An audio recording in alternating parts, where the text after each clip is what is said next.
March 9th, Van Trigg of Ottawa, Illinois. 1945. At 29, the men felt like the Wright brothers all over again. Better be good, fella. A B-29 Superfortress named Shady Lady limps back toward Saipan with 76 bullet and shrapnel holes punched through her fuselage, 2 engines dead, hydraulics failing, fuel leaking. The tail gunner is dead. 3 other crew members are wounded. The pilot can barely control the aircraft. By every calculation, this plane should have gone down over Tokyo, should have crashed into the Pacific, should have killed all 11 men aboard. But somehow, against physics and probability, it stays in the air. What happened in the skies over Japan that night was a combination of extraordinary luck, desperate skill, and the kind of split-second decisions that separate the living from the dead. This crew survived because of a series of small miracles, each one barely enough, but together just sufficient to get them home. This is the story of the luckiest B-29 crew in the Pacific War. And it starts with the most dangerous bombing mission ever planned. March 9th, 1945, started like any other mission day on Saipan. 334 B-29 Superfortresses prepared for takeoff. Their target, Tokyo. But this wasn't going to be a normal high-altitude precision bombing raid. This was going to be something entirely different and infinitely more dangerous. General Curtis LeMay had made a radical decision. He'd ordered his B-29s to fly low, really low, between 5,000 and 7,000 feet, instead of the usual 25,000 to 30,000. And they'd carry incendiary bombs instead of high explosives. The goal wasn't to destroy specific factories or military targets. The goal was to burn Tokyo to the ground. Flying low meant the bombers would be within range of every anti-aircraft gun in Tokyo. Light flak, heavy flak. Even small arms fire could reach them. It also meant Japanese fighters could attack more easily, because the B-29s wouldn't have altitude advantage. LeMay knew this would cost crews, but he believed it would work. Tokyo was built of wood and paper. Incendiary bombs would start fires that would merge into a firestorm, the kind of inferno that would consume square miles of the city. He was right, but the cost would be higher than anyone expected. The crew of Shady Lady took off at 5:36 p.m. Captain Robert Rosenquist was the pilot, 24 years old. This was his 8th mission over Japan. He'd flown through flak before, dodged fighters, brought his crew home safely every time. But he'd never flown a mission like this. The B-29 Superfortress was the most advanced bomber in the world. 4 massive engines, pressurized cabin, remote-controlled gun turrets, ranged to fly from the Marianas to Japan and back. It could carry 20,000 pounds of bombs. It was supposed to be invulnerable at high altitude. But tonight, they wouldn't be at high altitude. They'd be down where the Japanese could kill them. Rosenquist's crew consisted of 11 men. Co-pilot First Lieutenant James Mitchell. Navigator Captain Donald Farrell. Bombardier Second Lieutenant Raymond Hall. Flight Engineer Master Sergeant Gerald Robinson. Radio Operator Technical Sergeant William Chen. Radar Operator Technical Sergeant Frank Sullivan.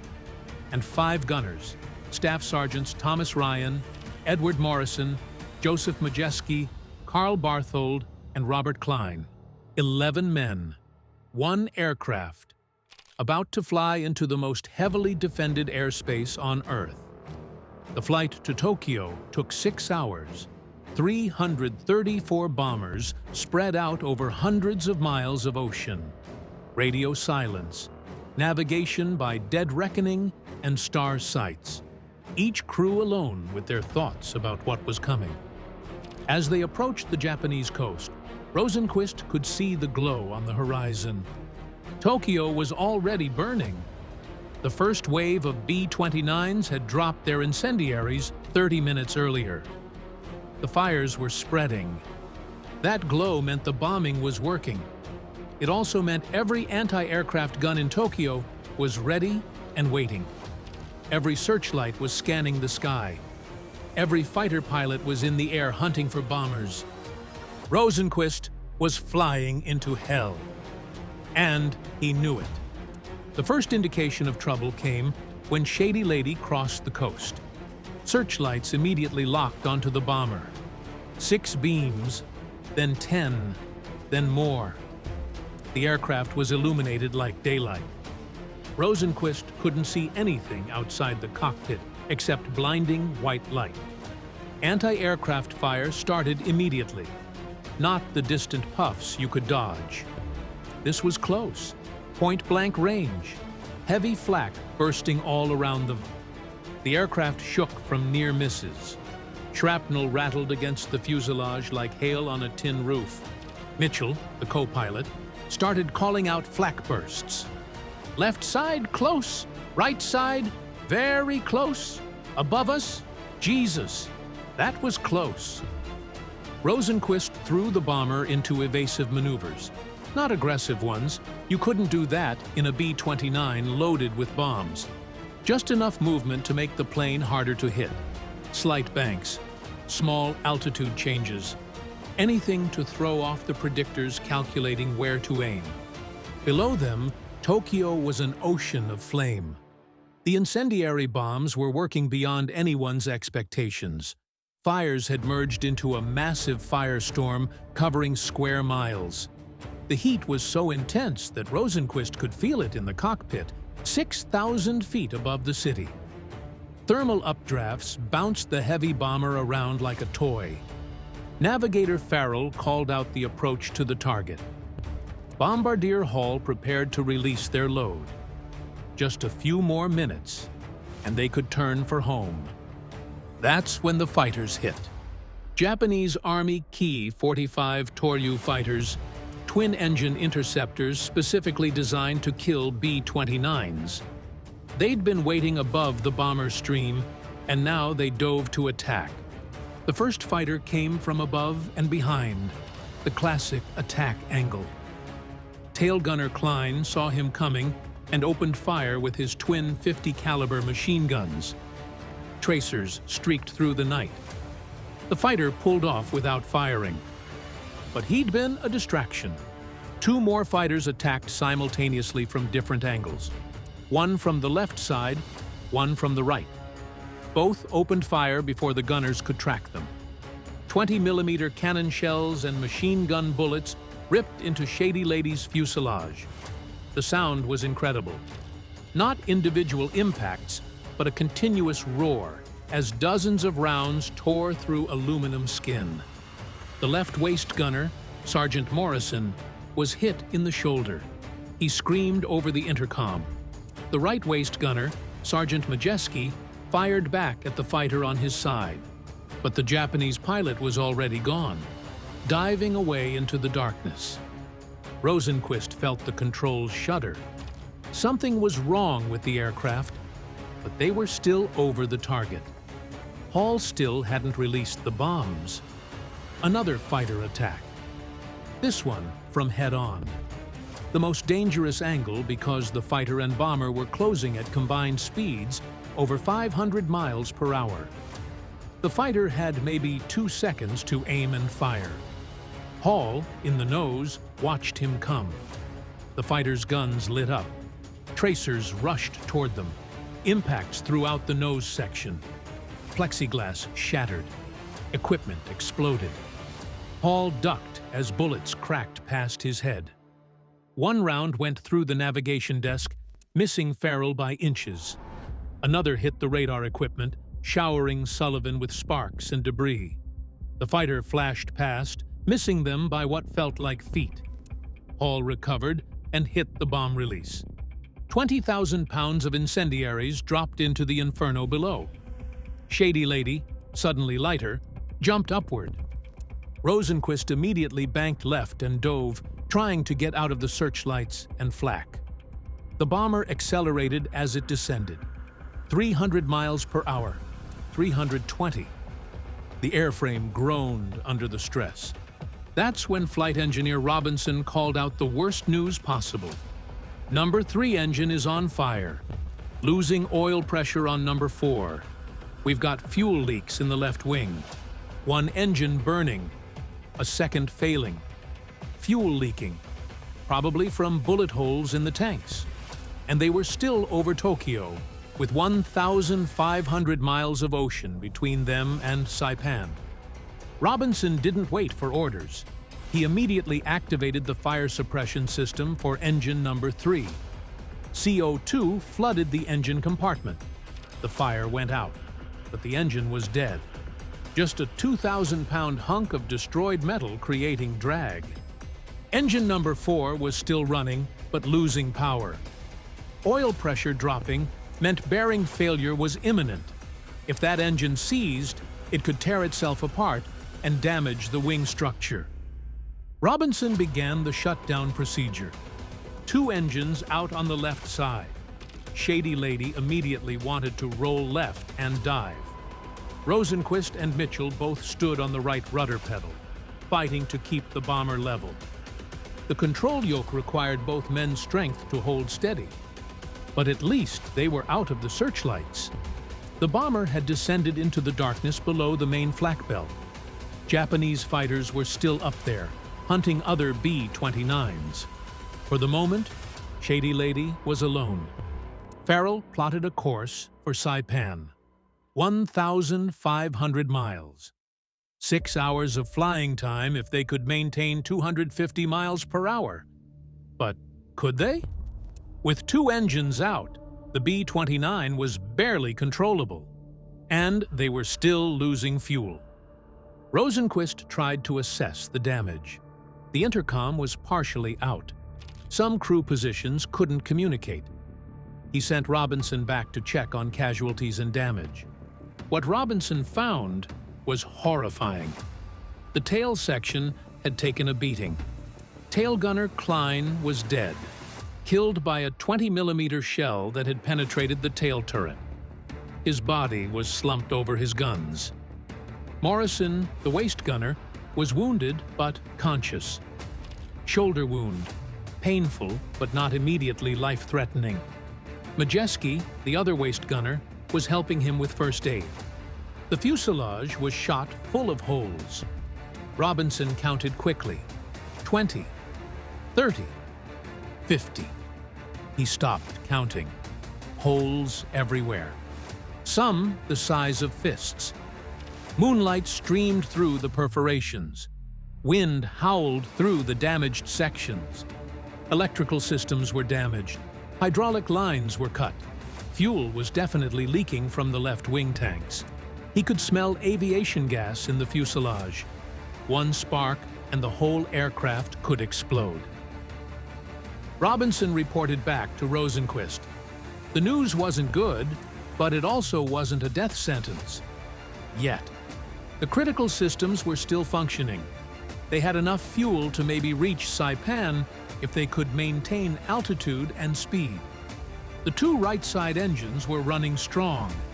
The question was whether the damaged left wing could handle the stress, whether the airframe could survive 6 more hours of flight with massive structural damage, whether another system would fail before they reached safety. Rosenquist made the decision. They were going home. No ditching unless absolutely necessary. No bailing out over the Pacific. They'd fly this crippled bomber back to Saipan or die trying. The crew started the long process of trying to stabilize the aircraft. Farrell calculated fuel consumption rates and determined they might, just barely, have enough to make it. Sullivan tried to repair the damaged radio to call for help. Hall helped Morrison with his wounds. Meanwhile, Rosenquist and Mitchell fought the controls. The B-29 wanted to roll left constantly. The 2 men took turns, one flying while the other rested for a few minutes, then switching. Neither could fly it alone for more than 10 minutes without exhaustion. They descended to 3,000 feet. Lower altitude meant denser air and better lift from the damaged wing. It also meant they were flying just barely above the ocean with no margin for error. If they lost another engine, they'd hit the water within seconds. Behind them, Tokyo burned. The firestorm was visible for over 100 miles. It would kill over 100,000 Japanese civilians and destroy 16 square miles of the city.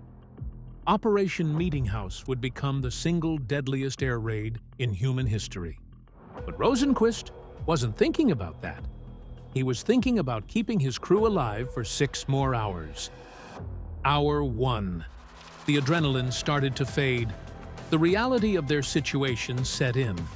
They were flying a critically damaged bomber over the Pacific at night with 2 dead engines, multiple casualties, and barely enough fuel. Robinson monitored the fuel gauges obsessively. The leak in the left wing was slow but constant. Every minute they lost fuel, they couldn't afford to lose. He calculated and recalculated. The numbers were bad. They might run out of fuel 50 miles short of Saipan. Mitchell suggested throwing equipment overboard to reduce weight. Every pound less meant better fuel efficiency. They started with the obvious items: ammunition from the guns, toolkits, anything not essential for flight. They couldn't jettison Klein's body. It was stuck in the tail turret, and no one could get to it safely. They couldn't reach Morrison to move him either. He'd have to ride it out in the damaged waist section. Hour 2. Sullivan got the radio partially working. He managed to send a distress signal. Garbled, intermittent, but it went out. He gave their approximate position and heading. No acknowledgement came back, but maybe someone heard it. The 2 functioning engines were running hot. Robinson watched the temperature gauges climb. The engines were working overtime to keep the heavy bomber airborne with half the normal power. He adjusted the mixture, trying to find the sweet spot between power and overheating. If either of those engines failed, they were done. The B-29 could theoretically fly on 2 engines, but not with the damage they had. The aerodynamic drag from the dead engines and shot-up fuselage was too much. They needed both right-side engines running perfectly. Rosenquist's arms ached. Mitchell's arms ached. They kept switching, but there was no real rest. The bomber required constant pressure on the controls to stay level. Let up for a second, and it would roll left into a death spiral. Hour 3. They crossed the halfway point, 750 miles to Saipan, 750 miles behind them. No turning back now, even if they wanted to. They were committed. The fuel situation got worse.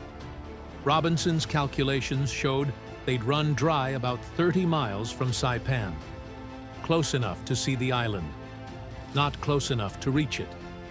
He told Rosenquist. Rosenquist asked if there was anything they could throw overboard.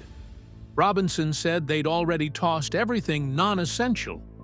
The only things left were the crew and their survival gear.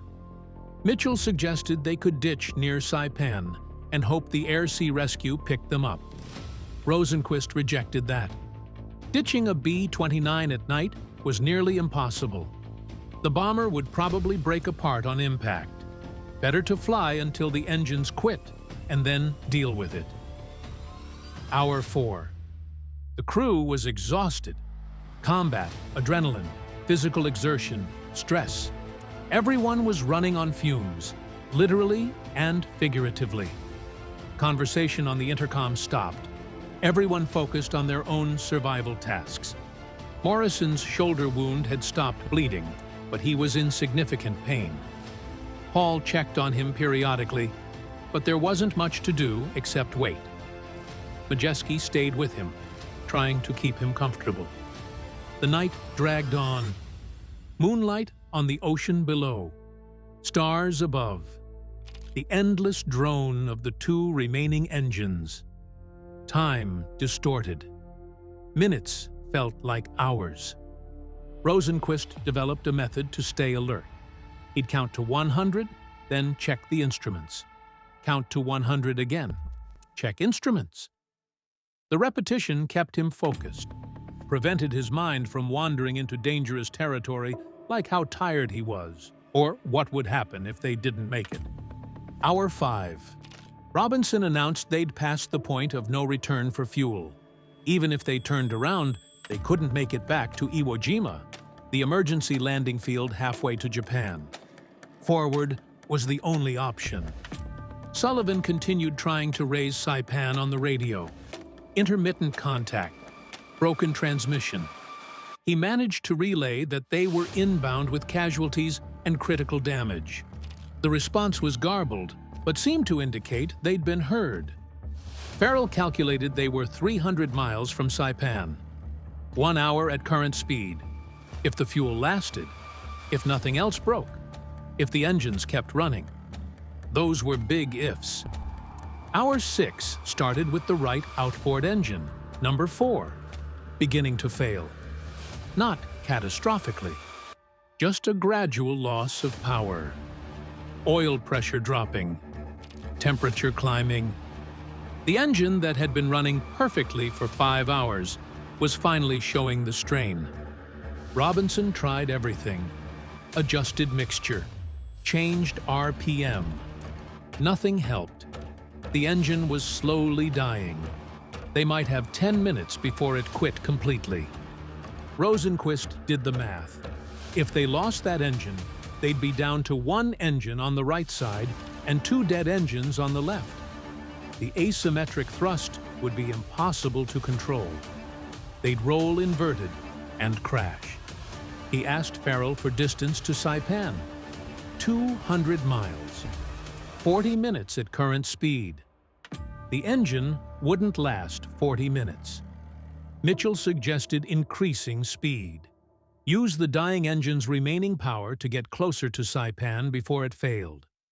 The increased speed would burn more fuel, but if they were going to crash anyway, might as well get as close as possible. Rosenquist agreed. He pushed the throttles forward. The 2 functioning engines roared. Airspeed increased. 260 miles per hour, 280. The airframe shook from the stress. More rivets popped. More panels tore loose. But they were covering ground faster. The fuel gauges were nearly on empty. Robinson couldn't calculate accurately anymore because the tanks were so low, the fuel was sloshing around. They might have 20 minutes of fuel. Might have 5. The dying engine's temperature gauge went into the red. Oil pressure down to almost nothing. Metal grinding on metal inside the engine cowling. The propellers started to slow. Not windmilling freely, but dragging. Creating massive drag. 100 miles to Saipan. 20 minutes. Could they make it? The engine seized. Number 4 stopped completely. The propeller locked in place, creating a massive air brake. The B-29 lurched left. Rosenquist and Mitchell both fought the controls. The single remaining good engine, number 1 on the far left, was now carrying the entire aircraft. This should have been impossible. A B-29 could not fly on 1 engine, not with battle damage, not overloaded. The aircraft should have rolled inverted immediately. But somehow it didn't. Rosenquist and Mitchell, using every ounce of strength, held the bomber level.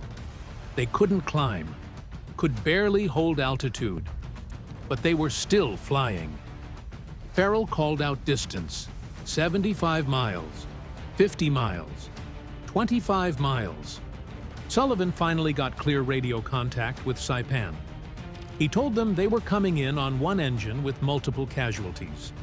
Emergency vehicles needed on the runway. The tower acknowledged. They were cleared for straight-in approach on any runway. Everything else was being diverted. 10 miles out. They could see the island. The runway lights were on, blazing bright in the darkness. The most beautiful sight any of them had ever seen. 5 miles. The fuel gauge was reading completely empty. The engine should have quit already. It was running on vapors in the fuel lines. 3 miles. Rosenquist started a shallow descent. Too steep, and they'd build speed they couldn't control. Too shallow, and they'd stall and crash short of the runway. 1 mile. They were going to make it. Unless the engine quit in the next 60 seconds. The engine kept running. God only knows how. By every mechanical principle, it should have stopped. But it didn't. Rosenquist lowered the landing gear.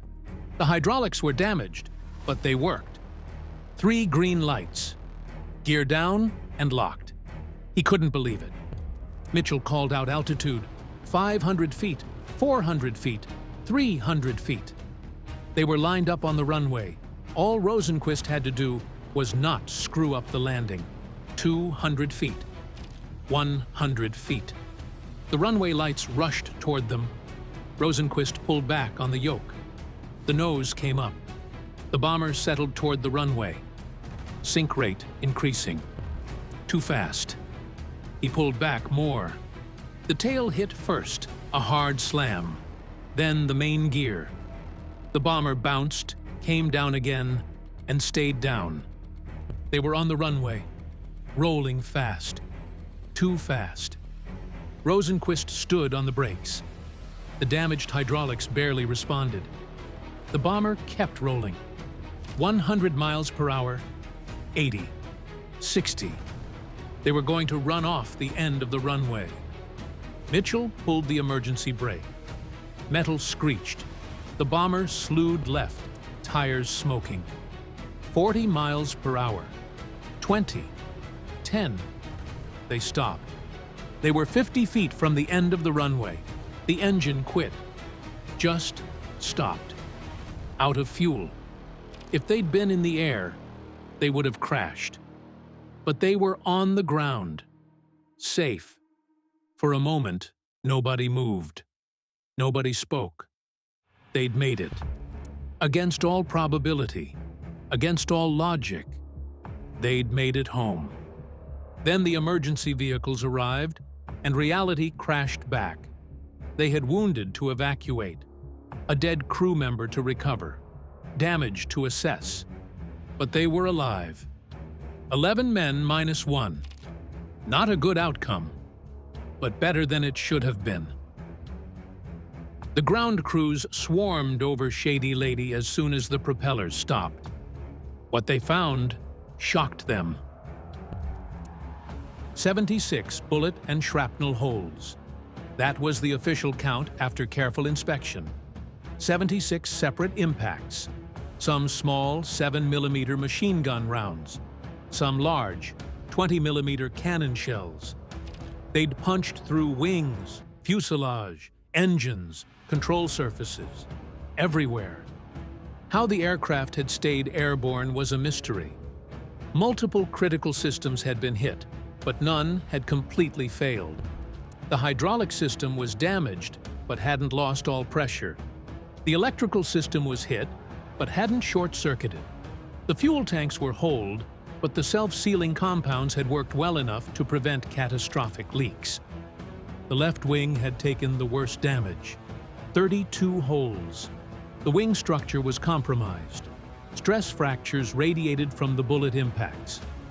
The engineers said if Rosenquist had tried any aggressive maneuvers, the wing probably would have failed.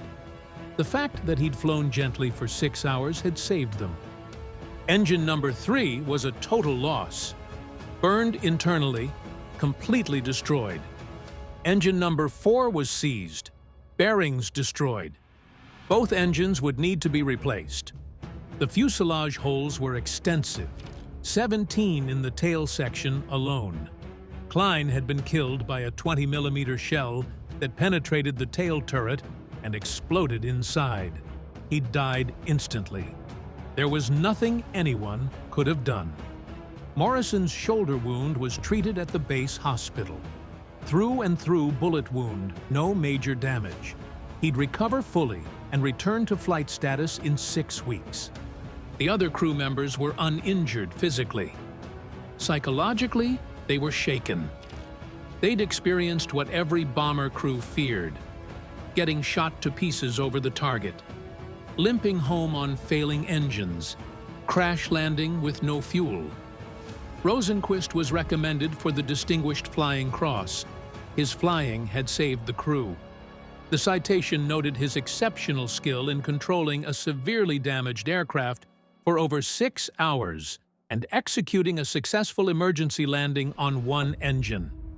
The entire crew received air medals for the mission. Sullivan got special recognition for keeping the radio working despite extensive damage. Robinson got recognition for his damage control efforts that kept the remaining engines running. But the real hero was the aircraft.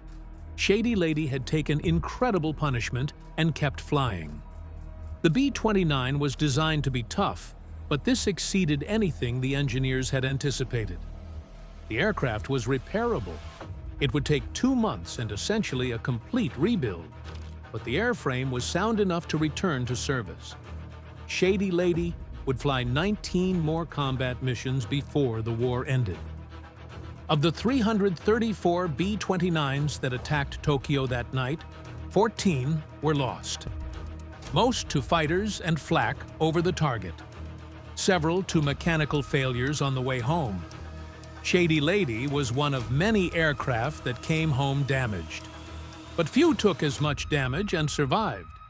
The official report called it the most extensively battle-damaged B-29 to successfully return to base during the Marianas Campaign. Rosenquist and his crew flew more missions. They completed their tour of duty and went home. All of them survived the war. They'd used up their luck on March 9, 1945, but luck had been enough.